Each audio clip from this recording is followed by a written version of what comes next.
kepada green operation yang lebih hemat energi, hemat sumber daya, serta perusahaan yang menangani berbagai dampak dan konflik sosial dan kepatuhan pada regulasi.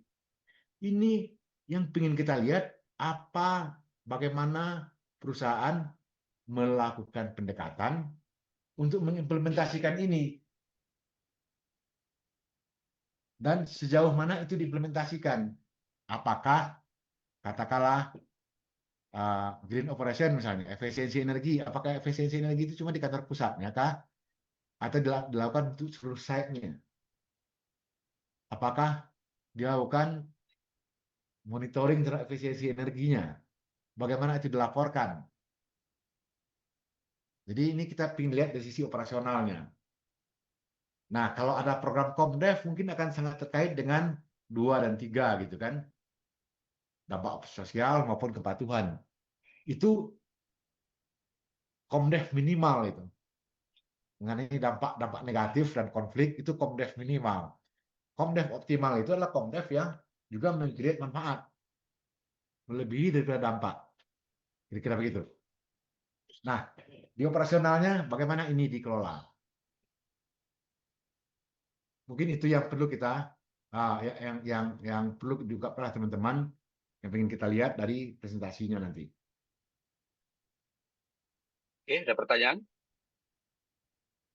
Oke, kalau nggak ada, Izin Pak, kita lanjut dulu. Iya, silakan. Pak Rizal, Silakan. mohon izin.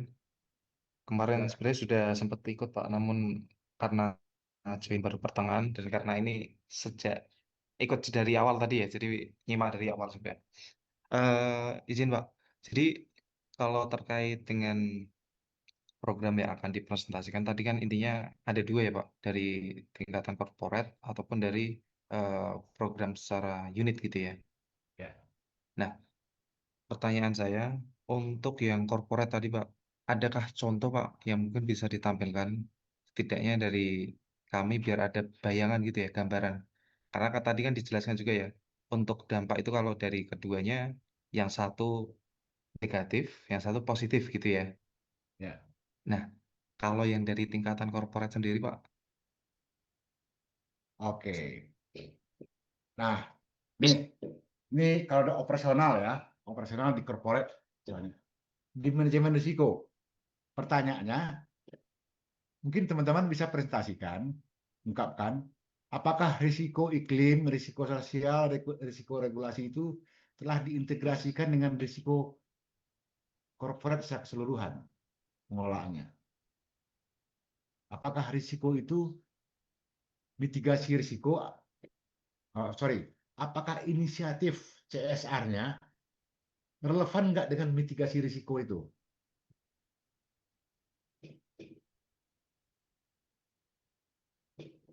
Jadi Boleh diberi mungkin contoh? di setiap Boleh diberi perusahaan, contoh, Pak? misalkan begini, Bapak punya risiko perubahan iklim misalnya. Ini perusahaan imajiner aja ya, supaya adil untuk semuanya gitu. Katakanlah perusahaan Bapak mengkonsumsi bahan bakar cukup intensif, dan itu menjadi di struktur biaya itu adalah struktur yang dominan. Dan kalau seandainya akan diberlakukan pajak karbon di Indonesia atau uh, Carbon carbon trade. trading mulai berjalan di Indonesia gitu kan, karena didorong oleh pajak karbon gitu. Orang perlu jual beli karbon gitu. Itu akan berimplikasi pada setiap pemakaian bahan bakar yang Bapak lakukan, akan berimplikasi pada ada biaya karbon yang harus ditutupi. Ada peningkatan biaya. Nah, apakah berbagai program lingkungan dan program sosial yang Bapak lakukan relevan nggak dengan risiko biaya tadi? Risiko finansial dari operasional yang terlalu banyak memakai fosil misalnya. Ini satu contoh saja. Atau contoh yang lebih gampang. Ya, tiap hari masyarakat di sekitar Bapak sebenarnya tingkat pendidikannya rendah. Ini katakanlah sebuah lokasi. Tingkat pendidikan mereka rendah, keterampilan mereka rendah, tapi Bapak membawa cara hidup baru di sebuah lokasi tambang misalnya. Cara hidup baru yang menarik bagi masyarakat lokal. Sehingga yang tadinya mereka tidak mempermasalahkan tidak punya sepatu, tidak punya sepatu pun nggak masalah bagi mereka sebelumnya. Sekarang dengan gaya hidup yang timbul dari kedatangan Bapak, nggak punya motor bagi mereka bermasalah. Karena ternyata ada cara hidup baru yang lebih enak, pakai motor kemana-mana gitu kan, pakai mobil gitu. Dan untuk bisa mencapai itu, cara yang paling mereka bayangkan adalah bekerja di perusahaan Bapak. Maka akan ada tekanan penerimaan tenaga kerja lokal yang tidak berkualitas, yang akan dialami oleh perusahaan dalam jangka panjang, dan itu berpotensi mengakibatkan terjadinya konflik maupun dampak sosial pada perusahaan yang mengganggu produktivitas. Nah, pertanyaannya, apakah program-program yang dilakukan baik di HR maupun di Komdev maupun di yang lainnya relevan nggak dengan risiko-risiko tadi itu, dampak-dampak yang tadi? Ini yang kita masuk dengan bagaimana operasional mestinya dampak tadi itu mestinya merubah operasional. Terjadi nggak perubahan di personal perusahaan Bapak? Nah, ini bisa digambarkan secara lebih. Sebab ini sangat spesifik untuk setiap perusahaan, setiap jenis bisnis akan sangat spesifik. Kira-kira begitu. Kalau perusahaannya intensitas pemakaian energinya banyak, apakah dampak dari operasional tersebut di CSR dia ada nggak perubahan di investasi rencana pemakaian energi misalnya? Kira-kira begitu. Oke, Oke. kita lanjut ya. Nah, ini fokus kelima. Setelah Bapak tadi punya inisiatif, saya digambarkan kebijakan dan inisiatif di level corporate tentang personal, maka kita ingin mengukur apakah berbagai program tadi itu didokumentasikan, dilakukan monitoring dan evaluasi secara reguler, dilakukan pengambilan data, dilakukan audit tidak terhadap pelaksanaan berbagai inisiatifnya. Bagaimana data dikumpulkan, bagaimana kinerja ditetapkan dan dikelola. Apakah berbagai perbaikan operasional terkait dengan CSR tadi itu ya masuk dalam KPI enggak gitu. Biasanya di beberapa perusahaan yang saya lihat kalau itu enggak masuk KPI susah bagi karyawan untuk bisa fokus menjadikan itu sebagai salah satu prioritas pekerjaan dia gitu. Kira-kira begitu. Bagaimana mekanisme pengukuran kinerjanya? Nah, semua ini nantinya tentu diungkapkan dalam bagaimana pendekatan dalam pengukuran kinerja, sejauh mana pengukuran kinerja dilakukan, apakah di setiap unit, di setiap di unit CSR saja kah, atau di unit tertentu saja kah, sudah meliputi seluruhnya belum, dan seperti apa tentu didokumentasikan, dan bagaimana data itu digunakan untuk perbaikan. Kira-kira di pengukuran kinerja itu yang menjadi fokus penilaian dewan juri nantinya. Oke, next. Kalau nggak ada pertanyaan, nanti kita bisa tanya lagi ya. Ya. Oke. Oh, Ini yang di level corporate ini yang paling penting. Ini termasuk yang penting. Kenapa? Apapun kebijakan Bapak, apapun kebijakan di level direksi maupun komisaris yang diturunkan menjadi mungkin peraturan, mungkin target kinerja, kalau fokus pada perbaikan internalnya tidak dilakukan, fokus pada SDM-nya tidak terjadi, maka kayaknya kebijakan itu hanya baru di atas kertas. Sangat penting bagi perusahaan untuk membuktikan bahwa CSR atau ESG itu menjadi DNA perilaku karyawannya. Bahwa perusahaan tidak membuang limbah itu bukan hanya dilakukan pada operasional perusahaan. Mestinya dalam perilaku mereka di perusahaan mereka dipastikan tidak meminimalkan limbah gitu. Itu akan lebih efektif. Nah, menjadikan CSR itu sebagai perilaku dan DNA kesadaran karyawan, kita ingin tahu apa approach yang dilakukan perusahaan untuk melakukan itu. Sejauh mana itu diterapkan. Kemudian untuk internal sendiri, bagaimana penerapan hak-hak karyawan, kesetaraan gender segala macam yang terkait dengan tanggung jawab perusahaan itu diimplementasikan, lingkungan kerja inklusif, tidak ada diskriminasi, bagaimana pengembangan potensi karyawan secara berkelanjutan, bagaimana karyawan dikembangkan menjadi manusia yang produktif dan bertanggung jawab. Nah, ini yang ingin kita lihat diimplementasikan di perusahaan. Jadi kalau kita ngomong CSR, kita nggak ngomong CSR yang sifatnya yang bersifat aksesorisnya, tapi CSR yang lebih pada esensinya. Kira-kira begitu, Pak. Nah, Lanjut. jadi mungkin Bapak Ada bisa pertanyaan? ungkapkan di sini contoh-contohnya ya. Perusahaan punya kebijakan tentang bahwa semua unit kerja punya target penurunan limbah misalnya. Di kantor limbah makanan diminimalkan. Di operasional mungkin limbahnya beda lagi. Dan setiap unit kerja mungkin punya target penurunan limbah misalnya. Dan ada edukasi untuk menurunkan limbahnya. Ini contohnya. Oke, mari kita ketujuhnya. Nah, setelah Bapak Ibu mengungkapkan bagaimana CSR diimplementasikan di level corporate, maka silakan diungkapkan capaiannya. Terkait ekonomi, seperti apa capaiannya? Ada nggak penghematan yang dihasilkan dari CSR? Ada nggak peningkatan kualitas lingkungan yang dihasilkan dari CSR, dari ESG-nya? Bagaimana dampak itu diterima oleh masyarakat sekitarnya yang terkait dengan program? Bagaimana reputasi Bapak di investor dan konsumen terkait dengan implementasi CSR dan ESG ini? Kalau ini terjadi peningkatan, tentunya kita melihat bahwa yang Bapak kerjakan itu beneran.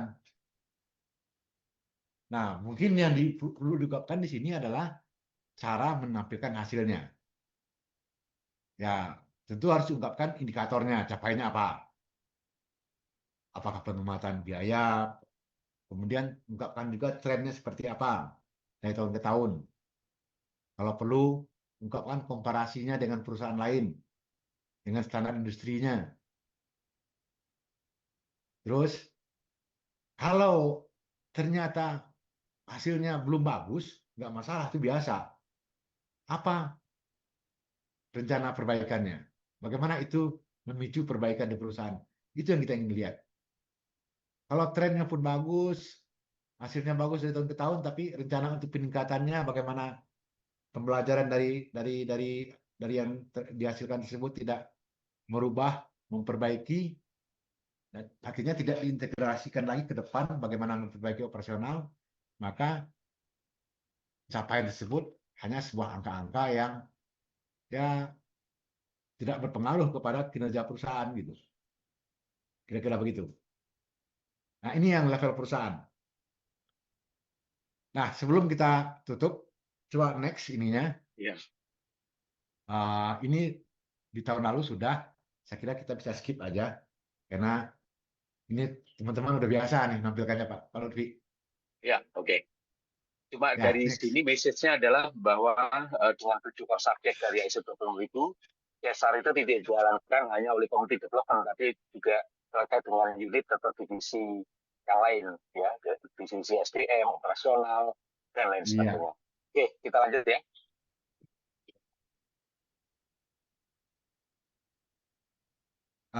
Ini sebenarnya lebih kepada bagaimana itu disimpulkan. Saya udah bicara tadi tentang dampak di depannya, dampak material strategi perusahaan, strategi. Ini mungkin tinggal bagaimana diintegrasikan dalam sebuah satu slide. Mungkin next-nya, ini ternyata udah kita bahas di atas tadi. Ya. Next. Cara penilaiannya mungkin. Sudah diungkapkan nggak di sini? Artinya ini ringkasan dari sustainability report jika perusahaan peserta sudah menyusun. Ya, ringkasannya aja supaya Dewan Juri juga memahami secara global gitu ya dari sustainability report peserta jika sudah ada. Jika belum ada ya boleh dikosongkan. Kita lanjut ya. Oke, ini berbagai program. Ini saya rekapitulasi aja bahwa yang diungkapkan di atas strategi itu diimplementasikan dalam bentuk berbagai program dan bidangnya dan keterkaitannya dengan bisnis seperti apa. Mungkin teman-teman, ini kan di sebelumnya juga sudah ada ini kan? Ya, betul. Program dan 2 tahun terakhir. Oke, next.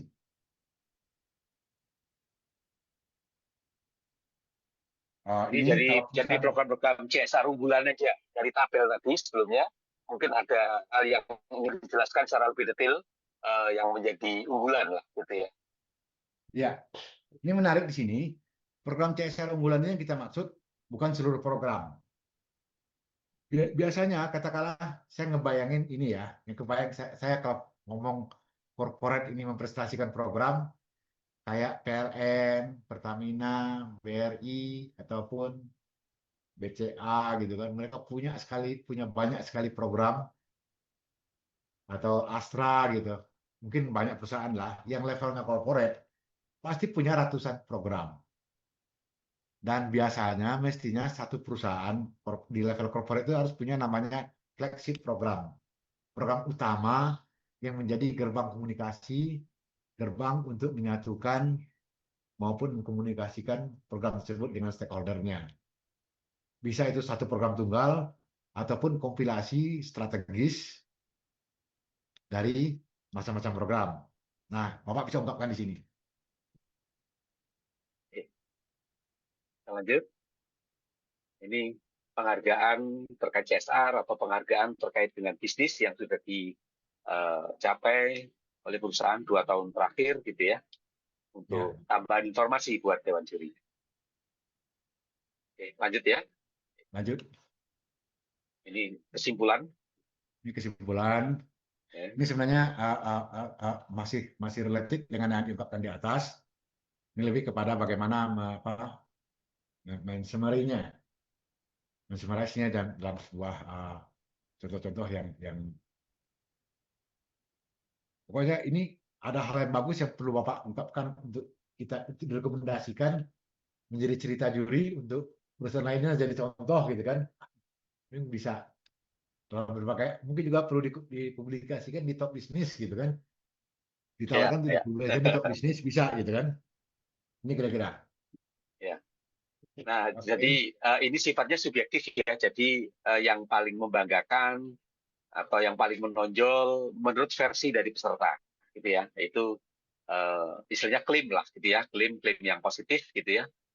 Apa yang kira-kira hal yang menonjol atau layak untuk dicontoh atau direkomendasikan kepada perusahaan lain, gitu. Ada raise hand, Pak Gunawan, silakan. Selamat siang semuanya, Bapak. Ya.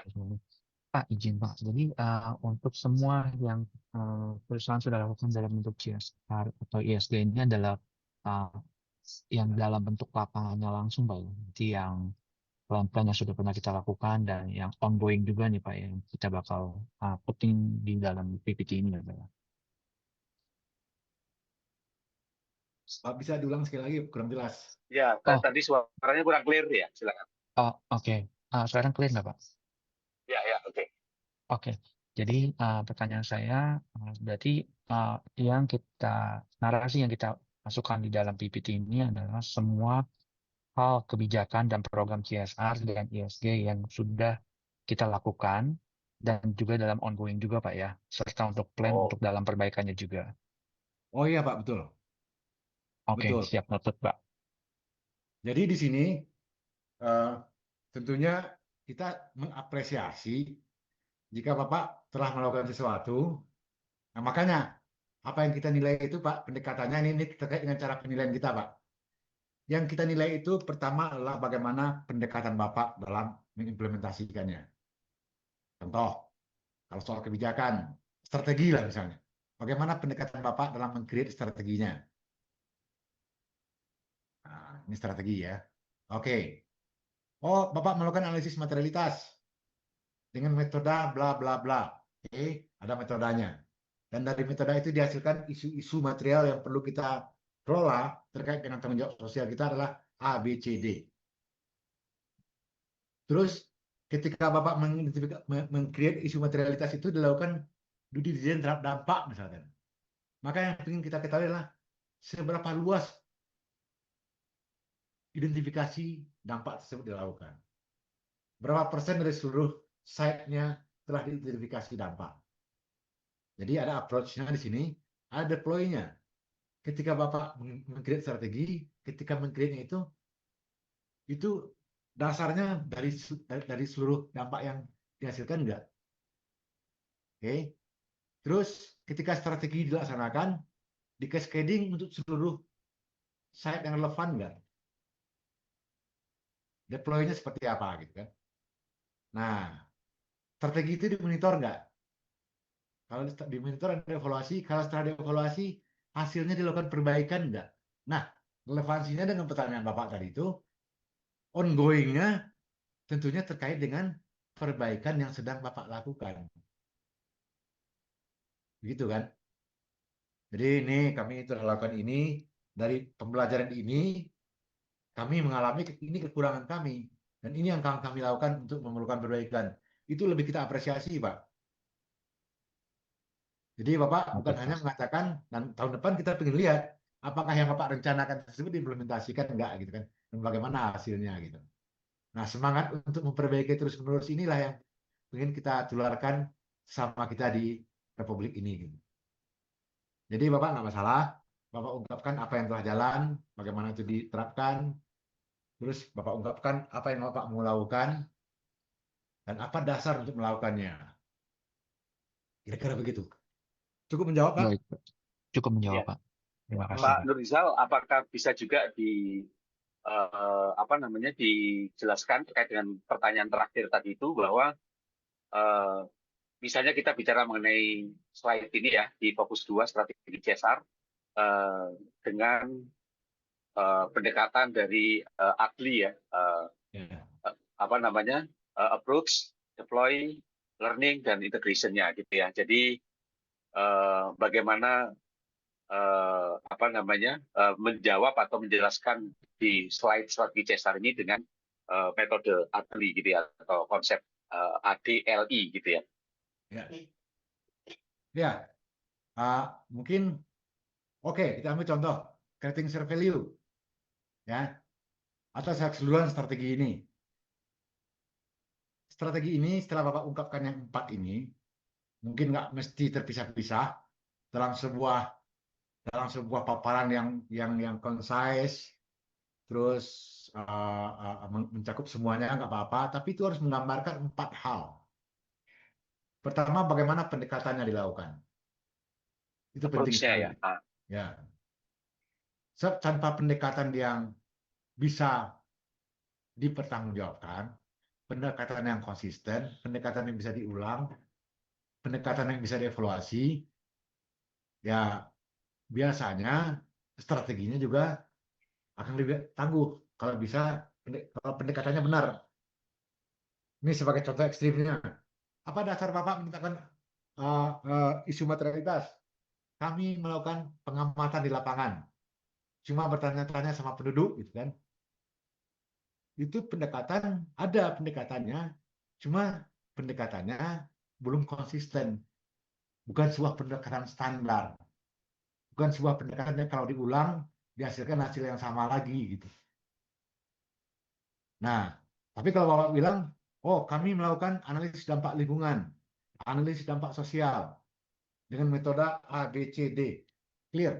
Approach-nya itu bisa dipertanggungjawabkan. Dan hasilnya kalau diulang lagi, orang lain yang melakukan akan menghasilkan isu yang sama. Berarti approach-nya benar. Yang kedua, deploy-nya. Apakah strategi itu diterapkan, target itu menjadi target-target yang telah di-deploy enggak, terhadap di-cascading enggak terhadap unit kerjanya, SPU-nya. Yang terakhir, yang ketiganya, setelah di-cascading, itu diukur enggak? Katakanlah CSV, output dari strategi itulah melakukan CSV, atau mitigasi risiko, atau ABCD, itu semua diukur enggak? Ketika diukur, didokumentasikan, dimonitoring, dan evaluasi, terakhir, datanya itu digunakan nggak untuk memperbaiki proses selanjutnya, di periode berikutnya. Nah, kalau teman-teman melakukan ini secara terus-menerus, maka CSR bukan hanya meningkatkan value di perusahaan, tapi juga meningkatkan daya saing bisnis sebenarnya. Karena kita melakukan perbaikan, didorong untuk melakukan dengan cara yang benar, dengan lingkup yang memadai, dan itu didokumentasikan, dievaluasi, dan hasil evaluasinya dijadikan sebagai bahan perbaikan. Nah, siklus ini yang kita lakukan dengan Adli tadi itu. Nah, itu yang ingin kita tahu dari teman-teman. Jadi agak berbeda dengan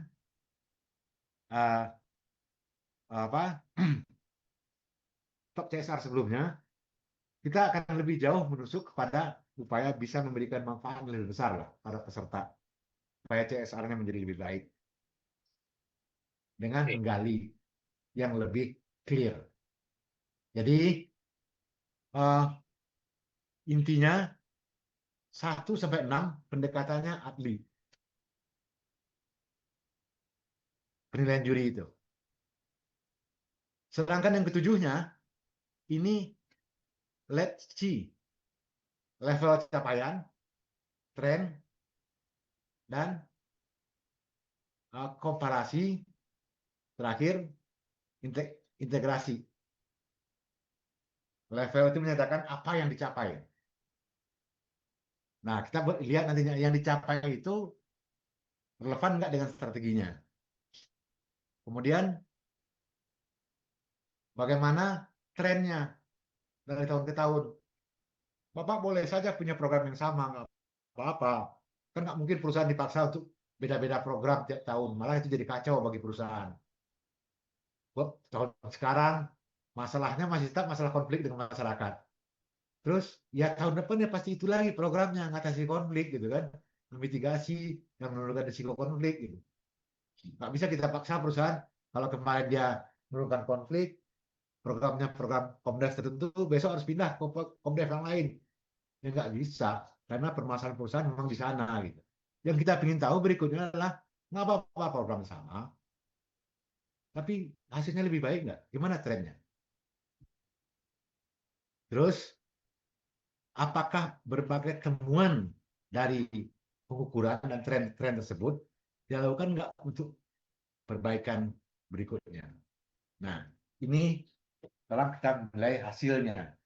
Jadi kalau Bapak teman-teman lihat dari 7 pilar penilaian, 6 itu pilar manajerial sebenarnya, baru terakhir 1 pilarnya hasil. Kira-kira begitu. Ya, oke. Terima kasih Pak Rizal. Udah 1:04 ya, tidak terasa untuk yang level korporasi ya, untuk holding. Baik, di bagian akhir itu ada ringkasan sedikit ya terkait dengan tema dan juga hal-hal yang penting untuk disampaikan dalam presentasi. Tuh. Dan ini hanya lampiran-lampiran ya. Oke. Baik, kita cukupkan untuk yang level korporasi, walaupun nanti juga boleh didiskusikan atau ditanyakan. Kita akan masuk di level side ya, karena waktu sudah sekitar 45 menit lagi nanti gitu ya. Tapi mudah-mudahan tadi ada hal yang sudah banyak hal yang sudah dijelaskan. Oke, saya stop screen dulu. Kami akan share screen untuk yang berikutnya. Oke. Oke. Baik. Sebelum kita masuk di apa namanya penjelasan untuk klasifikasi CSR yang level site atau level program gitu ya. Saya ingatkan kembali Bapak Ibu yang hadir dalam webinar ini,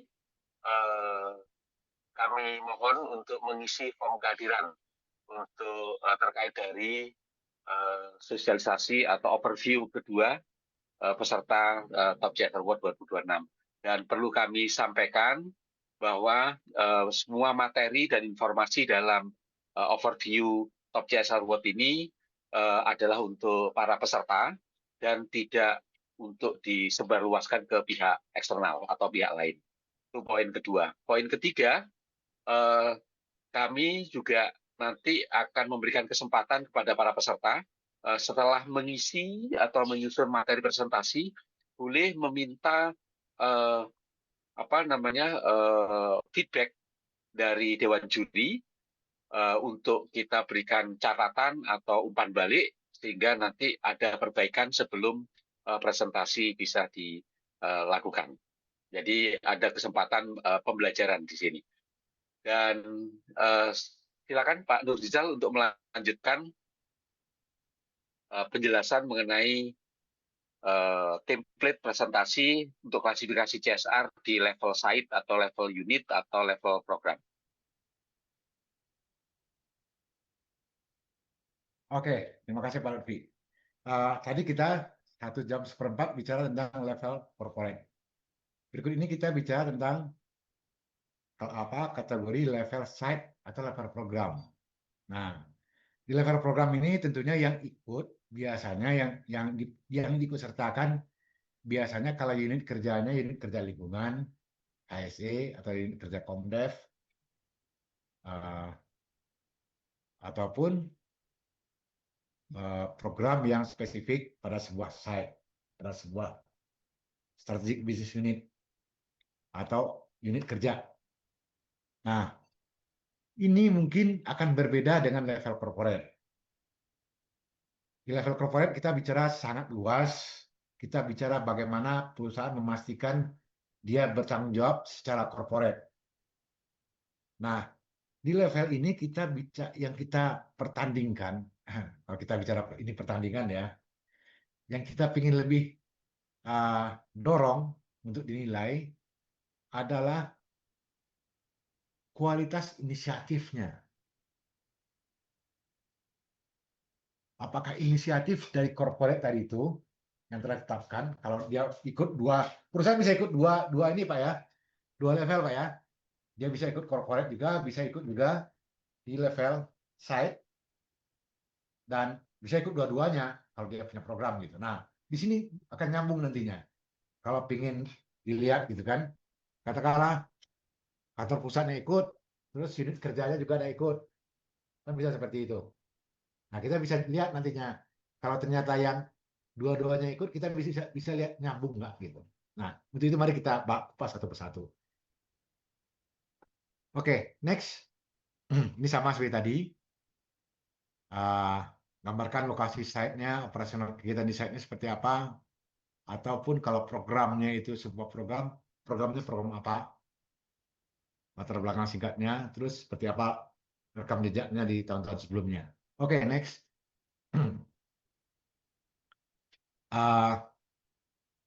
Ini sebenarnya masih di bagian 1. Ini secara ringkas saja. Ini lebih kepada bagaimana perusahaan Dewan Juri melihat seperti apa gambaran situasi di lapangan. Nah, oke. Selanjutnya, next. Ini yang ingin kita lihat. Jadi ketika yang ditampilkan level site, maka kita ingin tahu, kita tidak bicara tentang hal yang strategik lagi. Bagaimana pendekatan dalam menganalisis dampak segala macam, itu mestinya tanggung jawab di level corporate yang menetapkan kebijakannya, yang menetapkan pendekatannya. Itu mestinya kebijakan di level corporate, seperti apa mereka menetapkan, memberikan, mendrive site mereka gitu. Nah, Di level site, yang perlu diungkapkan adalah konteks inisiatif dari programnya. Katakanlah programnya apa? Programnya stunting. Kenapa stunting ini dilakukan? Pertama, ya karena kami BUMN terus diwajibkan melalui keputusan kementerian atau Dirgantara atau apapun lah yang di luar kebijakan, yang di luar apa memang dijadikan mandat gitu. Itu contohnya. Karena itu jadi mandat, bukan bukan hanya ikut-ikutan karena memang diberikan mandat, maka kami harus laksanakan. Ini dasarnya. Oh, dasar kedua kami untuk melakukannya, kami melakukan social mapping, memastikan bahwa target penerimanya benar. Apakah harus sesuai dengan dampak? Sebaiknya memang sesuai dengan dampak. Karena memang itu yang menjadi tanggung jawab perusahaan. Tapi kenyataan di lapangan sebenarnya teman-teman di lapangan itu nggak mungkin orang divisi Komdev melakukan AMDAL gitu. AMDALnya sudah terima bersih. AMSOS-nya mungkin di level corporate ditetapkan dan terima bersih. Maka dari AMDAL dan AMSOS muncul mandat ke bawah, kelola dampak ini, kelola risiko ini, pastikan ini tidak terjadi, biasanya seperti itu. Nah, ungkapkan relevansinya dengan seperti apa mandat dari level corporate. Apa yang ditugaskan. Dan bagaimana kaitannya terhadap lokal. Nah, jadi teman-teman, konteksnya ini perlu diungkapkan bahwa ini programnya bukan hanya sekedar program, ya orang bikin program stunting, kita juga ikut stunting gitu. Tapi stuntingnya punya konteks yang clear. Apakah itu mandat, apakah itu target, apakah itu karena memang tugas kelembagaannya. Kalau perusahaan bikin program nanam pohon, itu jelas. Dasarnya mandatnya jelas, targetnya jelas, konteksnya ada gitu. Konteksnya itu tentu di sini dalam konteks CSR tentunya adalah bagaimana itu dirumuskan dan seperti apa stakeholder-nya gitu. Oke, next. Jadi kemudian berikutnya bagaimana perencanaan dilakukan? Apakah dilakukan secara partisipatif, punya target enggak? Bagaimana sumber daya dan risikonya disiapkan? Jadi kalau teman-teman hanya ikut di program, maka hal-hal yang sangat luas di corporate itu nggak perlu dibahas. Karena juga mungkin bukan bagian daripada pekerjaan yang bisa kita diskusikan di level site gitu. Nah, plan ini sama seperti tadi, kita nilainya dari si adlinya. Pendekatan perencanaan seperti apa sih? Kalau Bapak bilang itu partisipatif, untuk seluruh kegiatannya dilakukan partisipatif nggak? Untuk seluruh prosesnya dilakukan partisipatif nggak? Di deploy-nya. Partisipatifnya dilakukan dokumentasi nggak? Ada nggak data-data secara kualitatif dan kuantitatif yang didokumentasikan dari proses perencanaan ini? Dan bagaimana sumber daya dan risiko, kesiapan anggaran, SDM pendamping, dan segala macamnya dimasukkan dalam perencanaan. Ketika bikin sebuah program, tentunya. Oke, next. Ini saya kira lebih relevan lah dengan teman-teman yang di lapangan. Kemudian pelaksanaannya. Pelaksanaannya yang kita ingin tahu bukan hanya jadwal dan apa hasilnya, siapa yang melaksanakan. Tapi ketika itu dilaksanakan punya prosedur ataupun proses yang dibakukan nggak dalam pelaksanaannya. Misalnya ketika perencanaan sendiri adalah sebuah pelaksanaan. Nah, ketika melaksanakan perencanaan itu ada nggak proses prosedur yang kita miliki? Proses eksekusinya punya SOP nggak? Melibatkan masyarakat nggak? Terjadi kolaborasi nggak? Ada kemampuan adaptabilitas nggak dalam pelaksanaannya? Maksudnya di sini gini, ketika ada terjadi perubahan, bagaimana perubahan tersebut dilakukan tanpa merusak rencana secara keseluruhan. Seringkali memang program nggak semua hal bisa kita prediksi di awal. Kita cuma bisa memperkirakan, memberikan asumsi dan mitigasi risiko. Nah, kalau itu terjadi, apa yang dilakukan? Bagaimana kemampuan itu dimasukkan ke dalam kemampuan pelaksanaan? Bagaimana memastikan bahwa pelaksanaan ini bisa berlangsung dalam jangka panjang? Misalnya, kalau pelaksanaannya hanya yang melaksanakan perusahaan saja tanpa melibatkan masyarakat, maka itu sebenarnya dari sisi kualitas tidak mendorong kemandirian masyarakat tentunya. Itu yang kita maksud dengan pelaksanaan, bukan jadwal, bukan apa yang dilakukan gitu. Apa yang dilakukan udah ada di plan mestinya. Kan di plan ada tuh. Ada kalau Bapak ungkapkan plan, tentu Bapak ungkapkan bagaimana approach-nya dan apa hasilnya. Di plan itu ada sudah ditentukan apa kegiatan-kegiatannya. Oke. Fokus ketiga. Ini fokus keempat, sorry. Next. Nah, ini dilakukan nggak monitoring dan evaluasi? Bagaimana dokumentasi dilakukan? Dokumentasi output seperti apa? Dokumentasi outcome seperti apa? Output, katakanlah setiap program punya laporan. Outcome diukur lewat SROI misalnya. Siapa yang dilibatkan? Bagaimana dialog dilakukan? Seperti apa prosesnya? Jadi kalau Bapak ungkapkan, katakanlah salah satu tool untuk evaluasinya adalah SROI, ya ceritakanlah sedikit tentang bagaimana proses SROI itu dilakukan.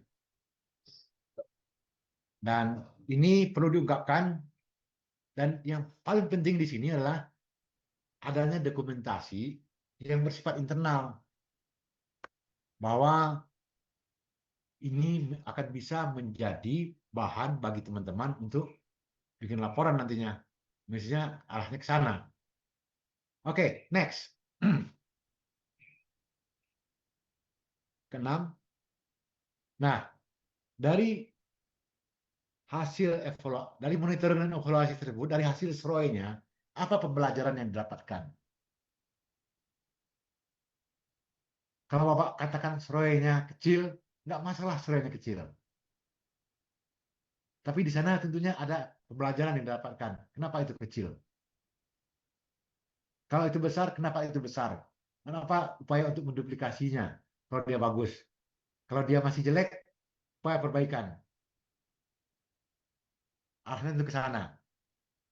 Ini yang kita maksud dengan PDCA-nya. Jadi bagaimana hasil monitoring tadi itu dilakukan untuk sebagai bahan untuk melakukan perbaikan.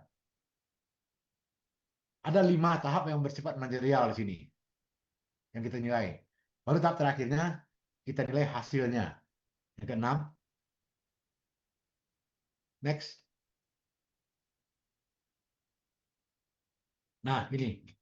Kalau kita ngomong program, tentu kita ngomong tentang dampak ekonominya, dampak sosial, dampak lingkungan, dampak pada kemandirian masyarakat.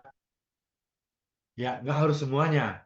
Kalau programnya program lingkungan, tentu nggak terkait dengan kemandirian masyarakat.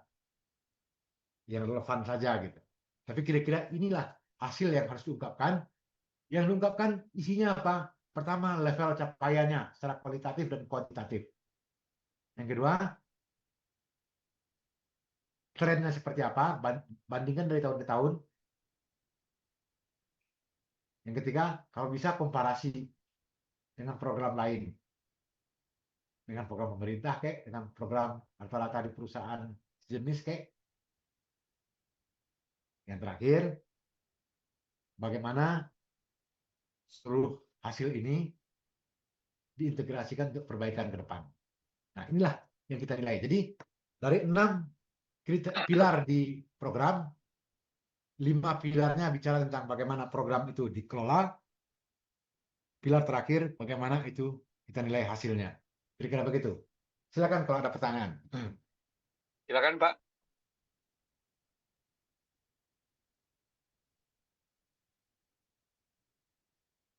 Ayo silakan. Jadi untuk site sebenarnya lebih sederhana presentasinya. Lebih kepada bagaimana program itu dikelola, dipastikan bahwa program itu dilakukan dengan pendekatan yang benar, mulai dari perencanaannya, pelaksanaannya, sampai dengan rencana aksi, dideploy secara merata, dilakukan pembelajaran setiap prosesnya, dilakukan pencatatan, dilakukan dokumentasi, pengolahan datanya, dan dilakukan perbaikan secara terus-menerus. Kira-kira begitu untuk level site. Ada pertanyaan? Selamat Silakan yang siang. raise hand langsung. Ya, silakan. Nama disebutkan. Ya, selamat siang Pak Nurdizal. Perkenalkan saya Abi dari Pertamina Air 4 Cilacap. Jadi kalau yang saya tangkap berarti ini program yang sudah berjalan lebih dari 3 tahun ya Pak? Atau ada minimal nggak kira-kira program yang diikutkan di dalam program masuk di level site atau program ini minimal berapa tahun program berjalan begitu? Terima Ya. kasih. Sebenarnya Mungkin boleh saya bantu. Ya, silakan Pak Nurdizal. sebenarnya nggak ada batasannya, Pak. Kalau memang baru, ya kenapa belum ada program, belum ada komparasi trennya? Ya baru setahun Pak, belum ada trennya. Tapi kami mendapatkan pembelajaran dari proses yang telah kami lakukan. Ini rencana perbaikan kami selanjutnya. Gitu. Jadi kita ini nggak kaku, Pak. Misalkan harus ada tren gitu kan. Kalau orang baru 1 tahun kan nggak bisa tren, Pak. Kalau baru setahun berarti yang akan kita nilai itu adalah ini prosesnya benar nggak? Deploy-nya setiap step itu deploy dengan benar nggak? Terus dokumentasinya agar evaluasi bisa dilakukan dengan baik nggak? Nah hasilnya, ternyata masih jelek. Nggak apa-apa masih jelek, tapi ada di sana itu Bapak katakan, ini loh yang mau kita laksanakan ke depan untuk perbaikannya. Jadi kita berorientasi kepada proses yang mendukung hasil, Pak, bukan hanya hasil. Jadi perusahaan yang kita fokus kita yang kita dorong adalah bagaimana perusahaan agar selalu memperbaiki sistem manajemennya, memperbaiki proses di internalnya, terus dan mendapatkan hasil lebih baik ke depan. Nah, memang jadi masalah. Kalaupun Bapak udah 4 tahun trennya makin jelek kan juga nggak bagus, Pak. Hasilnya Oke, makin jelek kalau gitu kan. untuk pengukurannya gimana ya Pak? Misalkan belum diukur SROI-nya seperti itu gimana Pak? Belum diukur SROI-nya.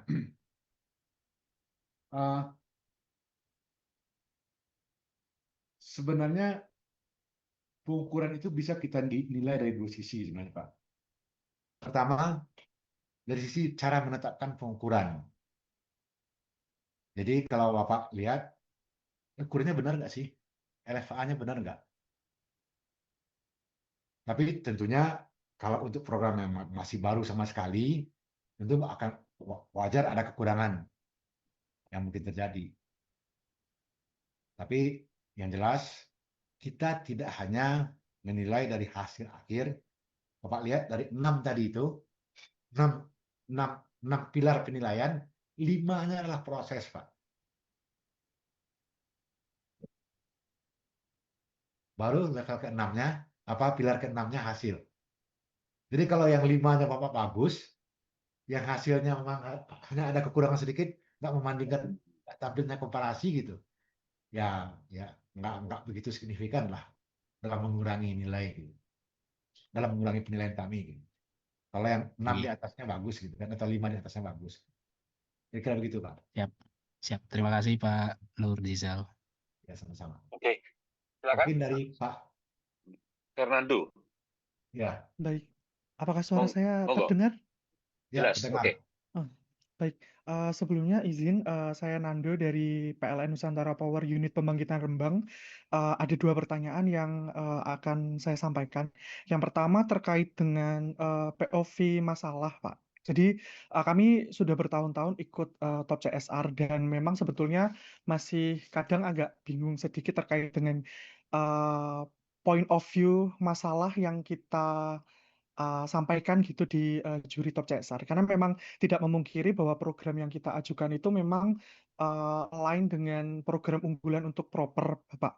Dan memang di proper itu memang yang kami ceritakan adalah point of view masalah yang basicnya itu masalahnya itu datang dari masyarakat atau di luar unit gitu Bapak. Sedangkan kalau melihat pengalaman-pengalaman dari sebelumnya dari Top CSR yang selalu ditanyakan itu POV masalah yang datang dari hasil dampak operasional perusahaan yang berdampak kepada masyarakat.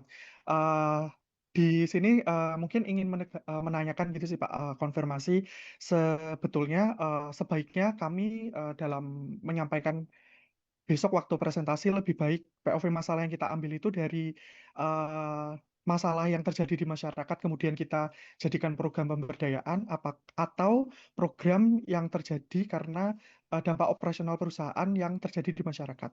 Kemudian pertanyaan yang kedua yang tadi berkaitan dengan global local alignment, apakah boleh Pak kita mengambil kontekstualisasinya itu mandat dari pemerintah pusat, misal kayak Astacita, 17 program prioritas atau mungkin SDGs dan lain-lain seperti itu Pak. Karena kita juga sedang menyusun materinya, kemarin kami masih mengambilnya itu di Astacita dan 17 program prioritas seperti itu Bapak. Terima kasih. Oke, terima kasih. Tanyanya bagus. Ini ketika mengungkapkan dasar program kontekstualnya, coba mungkin konteks ini, coba ini di atas di fokus, Ya. di fokus 1, ini fokus 6. Oke, ini yang Bapak tanyakan, fokus 1, ke atas 1, ini 2. Oke, konteks inisiatif, ini contohnya sebenarnya Pak. Konteksnya itu adalah dampak dari perusahaan, dampak dari ekspektasi pada stakeholder. Ya, sebenarnya kalau Bapak lebih sedikit maju lagi, ekspektasi stakeholder ini tentu juga berkaitan dengan social risk yang perlu dikelola gitu kan. Jadi sebenarnya sama-sama saja. Apakah dampak perusahaan lebih penting daripada ekspektasi stakeholder ataupun SDGs dan segala macam? Kami nggak berhak menentukannya mana lebih penting, Pak. Yang lebih berhak menentukannya adalah PLN sendiri. Dalam hal ini, Bapak dari PLN kan? Nah, Betul Bapak. Bapak boleh katakan ini SDGs. Mungkin kebijakan pemerintah pusat segala macam. Mungkin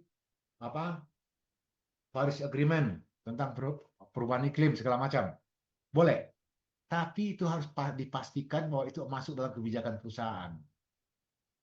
Bukan kebijakan liar daripada site.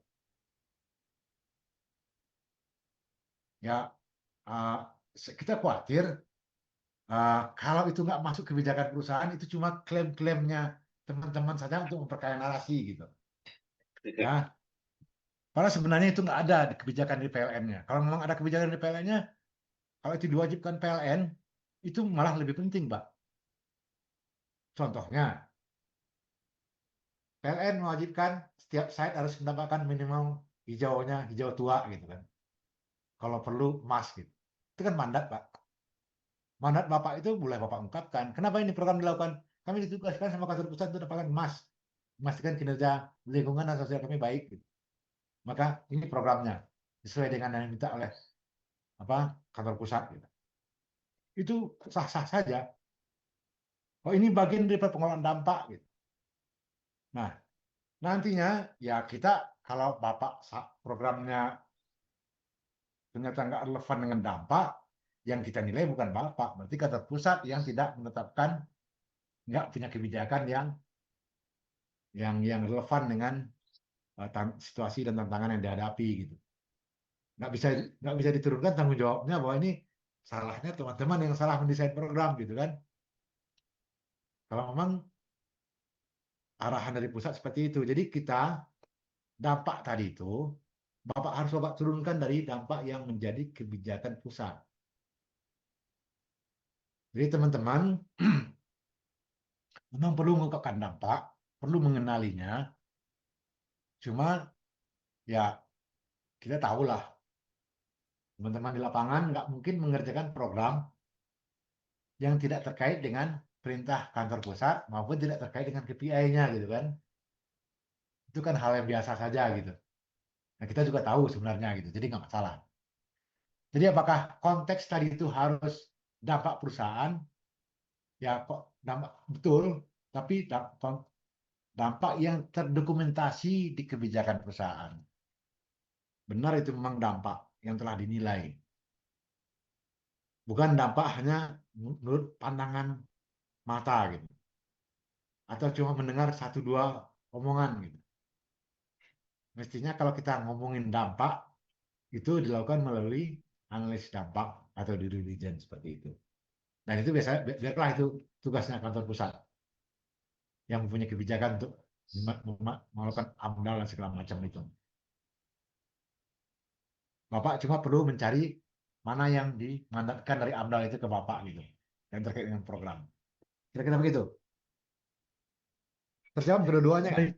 Baik, terjawab semuanya Bapak. Terima kasih Oke. banyak. Oke. Baik, ada lagi? Ini saya bacakan juga ada pertanyaan dari di Zoom chat ya.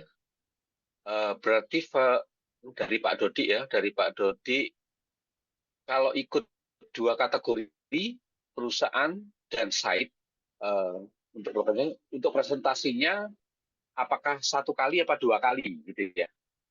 Jadi misalnya kalau perusahaan entitasnya berbeda dalam konteks berbeda itu ada perusahaan PLN misalnya sebagai holding, itu presentasi di level perusahaan atau holdingnya, kemudian unit pembangkitnya misalnya gitu ya, itu terpisah sendiri, itu tentu dua kali presentasi. Nah sekarang pertanyaannya kalau misalnya PLN itu dua perusahaan, dua kategori, dua level, jadi yang perusahaan presentasi, kemudian misalnya dia punya program CSR khusus gitu ya, yang ingin dipresentasikan, apakah dua kali presentasi apa satu kali presentasi gitu? Itu apa namanya? Mungkin Pak Nuzizal Oke. boleh menyarankan ya. Jadi kalau perusahaannya itu memang terpisah, ini katakanlah Pertamina yang di Gambir, kantor pusatnya, bicara tentang corporate-nya. Kemudian ada juga site pengeboran atau site yang terkait dengan refinery gitu kan. Nah, itu bicara tentang program atau site mereka gitu. Nah, itu mestinya terpisah. Sama seperti yang Bapak Bukti katakan. Kalau seandainya kantor pusat presentasi, dia bicara tentang levelnya corporate, tentu program yang dipresentasikan bukan program site, tapi program yang memang dilakukan kantor pusat. Program yang memang yang dilakukan kantor pusat ini biasanya flagship program kapal induknya gitu. Program induknya, contohnya, nih contohnya apa ya? Yang saya ingin ingat nih. Nah, contohnya di Pertamina, program dulu tahun 2011 Pertamina itu punya program menabung 100 juta atau 100 juta pohon. Itu bukan programnya site, itu programnya kantor pusat. Atau BRI Peduli, bikin kapalnya keliling Indonesia gitu kan, dikoordinir oleh sektor di kantor pusat. Itu programnya pusat. Nah, yang kayak gitu satu kali presentasi aja. Nggak usah bikin dua presentasi. Tapi fokusnya program yang tadi itu diungkapkan sebagai contoh program unggulan flagshipnya yang lebih ditekankan kepada tanggung jawab korporatnya. Bagaimana leadership, bagaimana strategi, bagaimana fokusnya mengelola stakeholder, bagaimana CSR itu fokus memperbaiki operasi sehingga operasinya menurunkan dampak. Jadi ngomongin dampak itu ada dua. Pertama namanya mitigasi, yang kedua remediasi. Nah, dua-duanya harus dilakukan di operasi. Operasionalnya harus diperbaiki. Bukannya sekedar Kalau orang terdampak, habis itu diobatin. Itu namanya udah pengobatan itu. Nah, tindakan preventifnya lebih penting. Kalau kita ngomong bertanggung jawab itu preventifnya lebih penting. Karena preventifnya penting, maka perbaikan di operasinya menjadi penting. Nah, operasi itu hanya menjadi baik kalau budaya dan SDM-nya, prosedur di internalnya memang diperbaiki ke arah yang lebih baik, yang lebih bertanggung jawab. Baru di sana yang ketujuhnya memang dihasilkan sesuatu. Logikanya kira-kira begitu, simpelnya. Ya, oke, makasih. Terus ini Pak Nur Rizal, kalau misalnya ada sebuah perusahaan ya, korporasi gitu ya, jadi dia bukan site, tetapi mungkin belum banyak hal yang bisa dipresentasikan kalau mengambil slide yang template pertama, yang level korporasi, karena mungkin belum banyak pendekatan-pendekatan yang baku, yang dijalankan dan sebagainya. Confident-nya, oh ini ada program CSR yang bagus, mereka presentasi, tetapi sebagai korporasi, dia presentasi menggunakan slide atau template yang unit atau yang program. Itu bisa atau enggak, Pak Nurizal? Sebaiknya dihindari itu. Kenapa? So, orientasi kita bukan hanya sekedar mendapatkan sebuah award. Orientasi kita pembelajaran. Kalau Bapak belum, ya Bapak Ibu perusahaannya belum menerapkan CSR di level corporate-nya dengan benar, dengan mengikuti level corporate diharapkan akan banyak nantinya review yang didapatkan, pembelajaran. Oh ini yang harus dilakukan. Oh lingkupnya seperti ini. Paling tidak dari diskusi hari ini kita jadi tahu bahwa paling tidak kalau kita ngomong CSR kita harus punya komite memang yang mengawasi dampak di level komisaris misalnya. Komite di bawah dewan komisaris. Terus punya komite di bawah dewan direksi memang ngurusin memonitor dampak dan risiko gitu. Terus integrasi manajemen risiko CSR dengan risiko perusahaan secara keseluruhan. Ya memang kalau memang nggak mesti lengkap. Misalnya komite tadi itu, kami punya komite namanya komite risiko, pemantau risiko misalnya, atau komite audit, pekerjaan pengawasan pengawasan risiko dampak tadi itu dilakukan dititipkan ke komite audit, ya nggak masalah, bisa saja. Kalau perusahaan yang masih kecil, masa komitenya ada 8 gitu. Ya perusahaan kecil biasanya perusahaannya masih menengah lah gitu. Ya komitenya biasanya ada komite audit sama ya, ya paling tidak lah itu komite audit. Semuanya masih dititipin, bisa aja dititipin di komite audit dengan menambahkan uh, tambahan tugas di komite audit kan bisa begitu.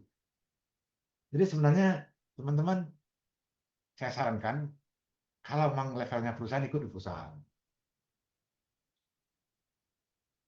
Ya walaupun kita nggak bisa juga nolak ya.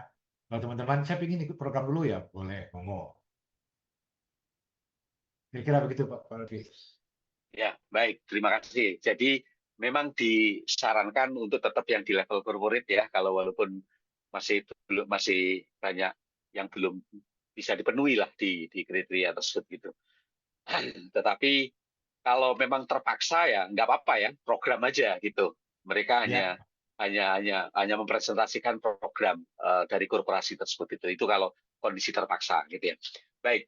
itu disarankan untuk pembelajaran disarankan kalau corporate ambil corporate supaya ada pembelajaran di sana gitu. Itu Ya, aja Pak. betul. Ya, jadi sebaiknya tetap ikut sesuai dengan levelnya gitu ya di korporasi, ya tetap korporasi supaya ada pembelajaran di sana. Karena Top CSR Award ini sekali lagi bukan hanya sekedar kegiatan penghargaan, tapi juga menjadi pembelajaran bersama buat kita untuk meningkatkan efektivitas dan kualitas dari CSR perusahaan-perusahaan yang beroperasi di Indonesia. Dan Dewan Juri juga menyadari dengan adanya pendekatan fokus penilaian yang baru ini, bagian dari improvement dan pembelajaran, tentu perlu waktu untuk adaptasi gitu ya bagi kita semua, terutama peserta, sehingga nanti untuk penentuan level bintang pun juga dimungkinkan adanya kita akan mengkalibrasi secara keseluruhan dari seluruh peserta ini sejauh mana adaptasinya terhadap sebentar, masuk. adopsinya terhadap kriteria yang baru ini, sehingga jadi Bapak Ibu sekalian nggak perlu khawatir untuk peserta-peserta yang sudah tahun-tahun sebelumnya mengikuti gitu ya. Bukan berarti nanti langsung otomatis kalau nggak memenuhi kriteria turun level bintang dan sebagainya, tapi kita akan mempertimbangkan secara keseluruhan dari peserta bagaimana tingkat adopsinya untuk kita lakukan kalibrasi dengan mempertimbangkan level bintang yang sudah diraih.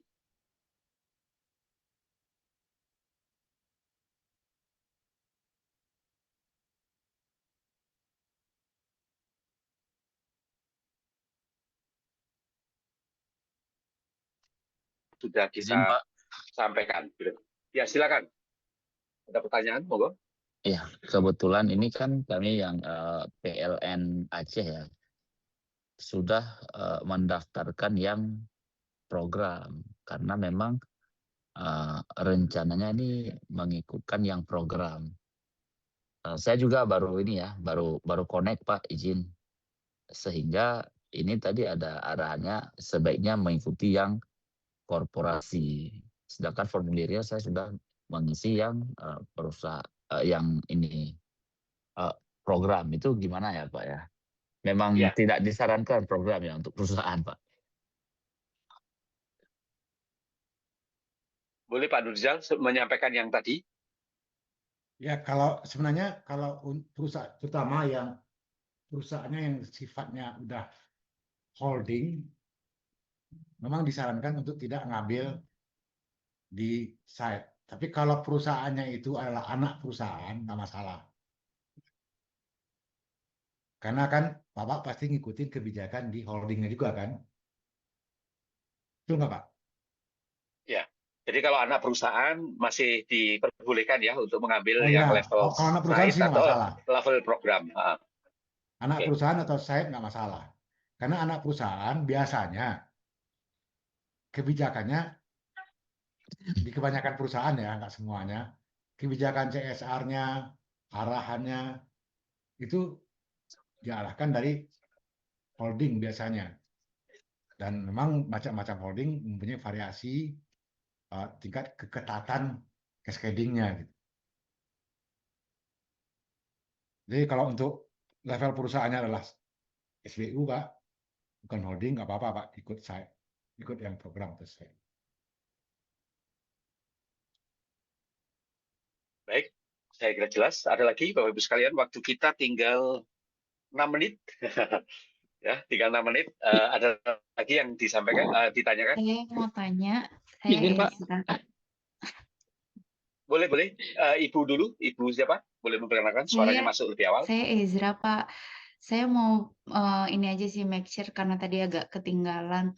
Jadi intinya itu kalau program site itu kita berfokusnya pada satu program aja gitu ya, Pak ya?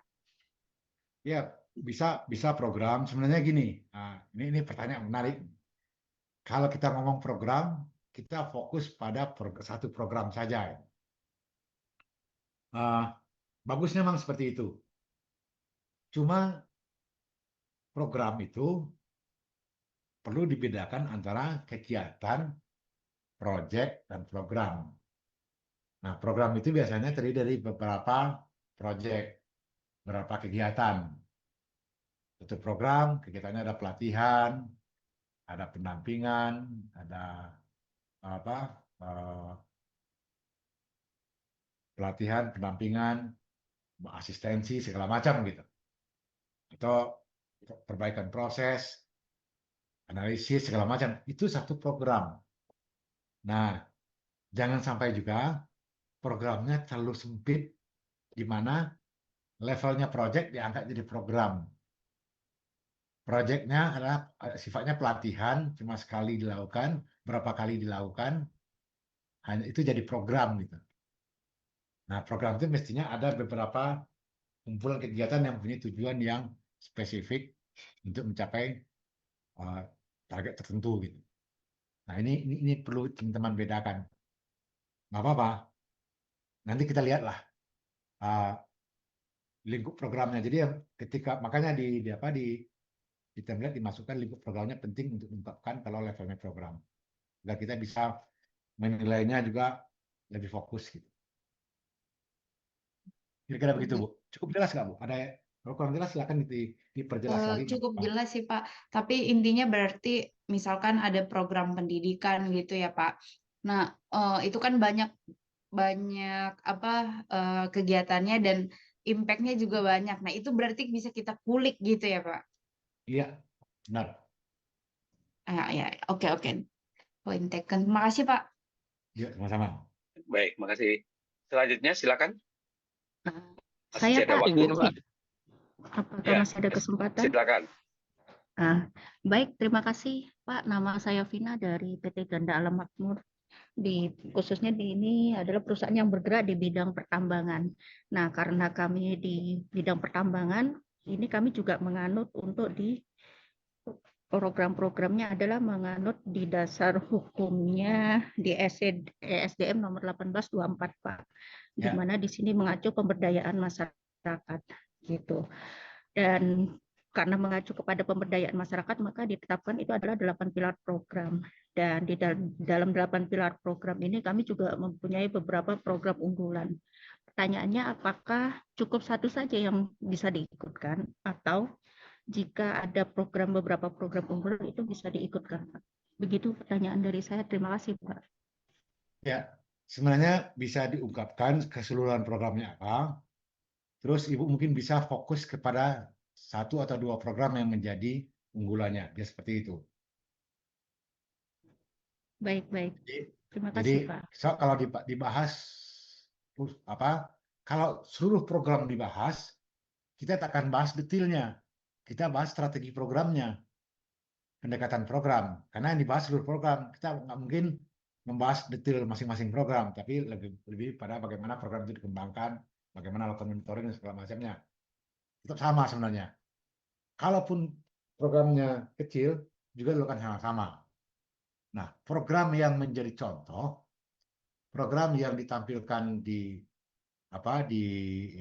yang katakanlah yang mau diajukan itu menjadi contoh bagaimana 1 sampai 5 tadi itu diimplementasikan. Baik. Bisa dimengerti. Bisa dimengerti ya. Dan soal konteksnya, ini untuk tambang. Tambang itu ya mau nggak mau, namanya tambang batu bara, tambang emas, tambang segala macam. Yang bikin aturannya adalah Kementerian SDM. Apapun kata ISO, apapun katanya standar lain, ya kiblat mereka itu kan kepada SDM yang mengeluarkan izin. Jadi dasar pelaksana programnya apa? Ya AMDAL plus dengan terapan dari perintah dari Kementerian SDM gitu.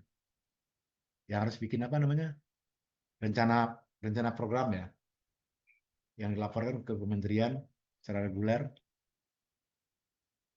Aturannya itu dari menteri, jadi approach-nya saya nggak tahu sudah sampai di mana itu didetailkan, apakah termasuk sampai approach untuk menganalisis masalah segala macam, atau cuma sekedar di level aturan saja, bisa kita lihat nanti. Sekiranya begitu, Bu. Baik, Jadi terima kasih atas penjelasannya. 1 sampai 5 itu yang penting dijelaskan, dan bagaimana itu diimplementasikan, ambil contoh program. Baik, saya mengingatkan kembali kepada Bapak Ibu yang hadir untuk berkenan mengisi form kehadiran dari overview tahap kedua itu atau gelombang kedua ini. Ada lagi pertanyaan? Ya, sebelum kita tutup, kalau memang nggak ada pertanyaan, dari panitia penyelenggara dan Dewan Juri memberikan kesempatan kepada para perusahaan finalis atau peserta pada saat penyusunan materi presentasi, itu nanti boleh dikirimkan terlebih dahulu sebelum wawancara penjurian berlangsung, dikirimkan terlebih dahulu kepada kepada panitia untuk direview oleh Dewan Juri, sehingga nanti Dewan Juri akan memberikan umpan balik mana hal yang sudah lengkap, mana yang masih perlu ditambahkan atau diperbaiki, sehingga nanti sebelum presentasi berlangsung harapannya materinya juga sudah bisa lebih lengkap gitu. Jadi sekali lagi mohon dipahami perubahan ini adalah bagian dari perbaikan dan pembelajaran bersama untuk kebaikan kita semua, sehingga mudah-mudahan lebih memberikan kemanfaatan untuk perusahaan-perusahaan peserta. Bapak punten, untuk rekaman ini apakah kami boleh dikirim, Pak? Ya, prinsipnya boleh. Jadi kegiatan ini kita rekam gitu ya. Tetapi nanti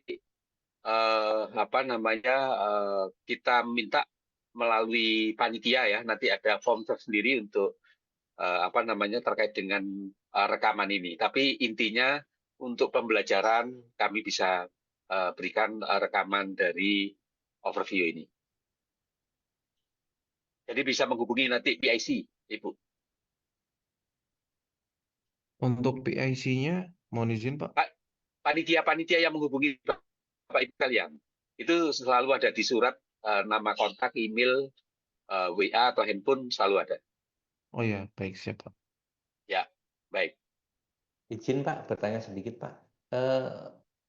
Berhubung kami juga baru pertama mengikuti program Top CSR ini, seandainya nanti dalam penyusunan kita mohon bimbingan gitu dengan PIC, masih bisa Pak ya? Nggak mengganggu gitu ya? Ya, jadi prinsipnya bimbingan itu boleh, tapi bukan dengan PIC, tapi dengan Dewan Juri. Oh, jadi gitu. salah satu caranya adalah pertama,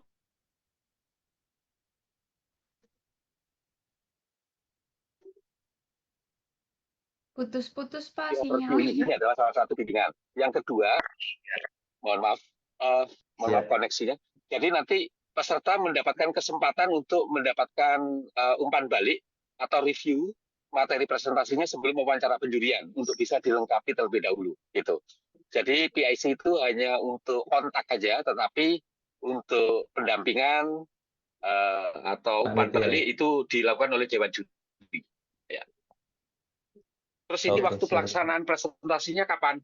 Jadi memang kita rencanakan tanggal 30 April, tetapi banyak sekali masukan dari para peserta, karena ini ada skema baru dalam penilaiannya, perlu adaptasi dan penyesuaian, jadi kemungkinan kita reschedule di akhir Mei acara penghargaannya, sehingga wawancara penjurian juga akan menyesuaikan, agak kita perpanjang karena permintaan dari banyak peserta. Gitu. Jadi nanti informasinya akan kita sampaikan secara tertulis. Siap. Ya, mungkin untuk review tadi itu yang dikatakan Pak Lutfi, mungkin saya bisa lebih tambahkan. Kita bukan Bapak kirimkan materi presentasinya, kita akan memberikan umpan balik item-item yang masih kurang, bukan penilaiannya.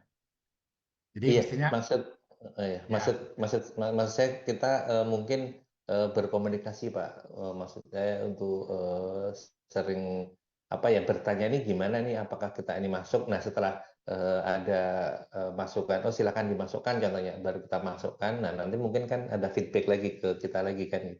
Tapi paling tidak kita saat menyusun itu kita jujur aja biar tidak kebingungan lah sebelum menyusun itu. Paling tidak kita mau menghubungi dari tim panitia dulu, apakah seperti ini bisa masuk, apakah seperti ini tidak masuk, kan itu kita harus bertanya dulu, maksud saya gitu. Oke, baik Pak. Siapa? Mungkin ya Pak Nurizal, saya kira kemungkinan itu terbuka, tetapi kita bisa kolektif ya, karena waktu dari juri juga banyak tersita untuk kegiatan wawancara penjurian atau kegiatan yang lain. Jadi bisa kita jadwalkan misalnya di minggu itu untuk hal-hal teknis kita bisa kumpulkan supaya nggak terlalu jauh gitu ya, kita kumpulkan, mungkin bisa menghubungi PIC untuk minta overview teknis lah gitu ya, lebih spesifik di internal terkait dengan pengisian datanya. Nah itu bisa kita kumpulkan beberapa perusahaan peserta, jadi bukan one on one, tetapi mungkin beberapa hanya bertanya hal-hal yang menjadi pertanyaan saja gitu. Itu saya kira dimungkinkan juga, tapi secara teknis perlu dijadwalkan gitu ya nanti. Ya.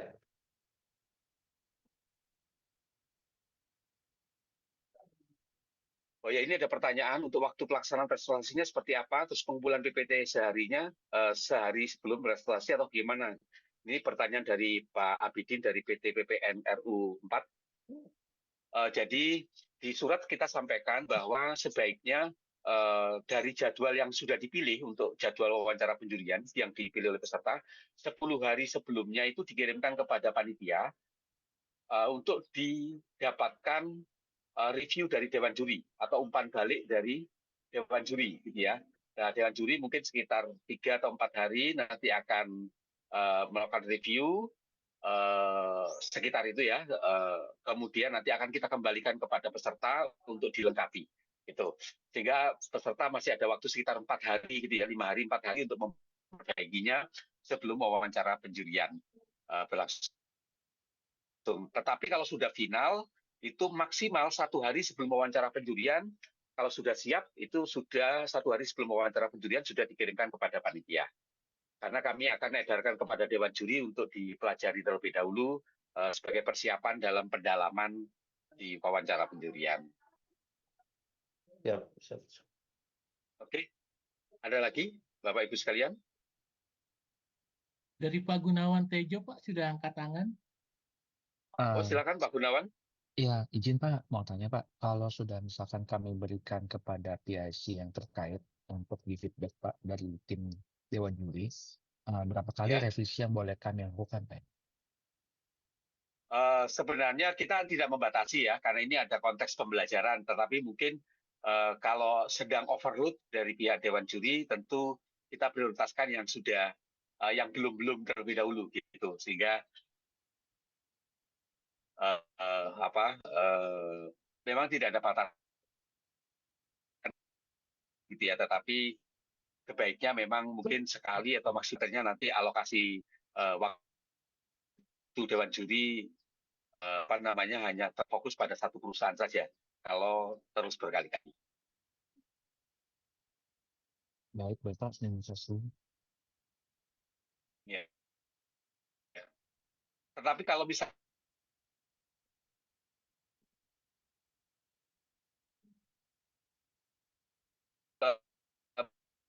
itu sudah confident dengan materi disampaikan, tidak memerlukan tambahan additional ya.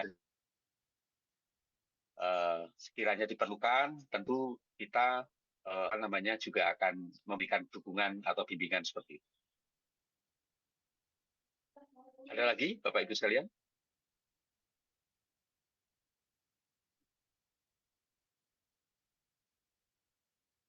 Cukup, Pak.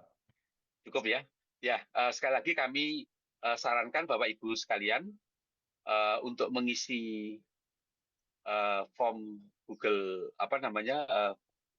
kehadiran ya di overview ini, karena itu akan juga menjadi catatan kita. Kalau suruh ngisi absen di mana absennya? Link Google Form ya di Zoom chat Oke. Baik, Bapak Ibu sekalian, sekali lagi kami ucapkan terima kasih.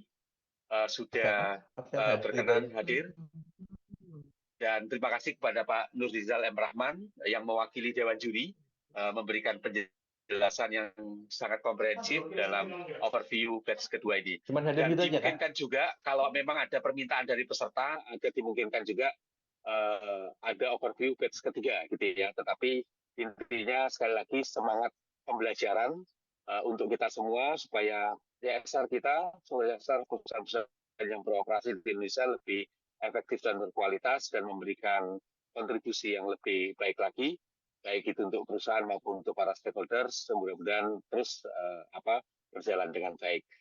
Sekali lagi kami ucapkan terima kasih. Kita tutup sesi pada siang hari ini. Terima kasih. Assalamualaikum warahmatullahi wabarakatuh. Selamat siang. Waalaikumsalam warahmatullahi wabarakatuh. Waalaikumsalam warahmatullahi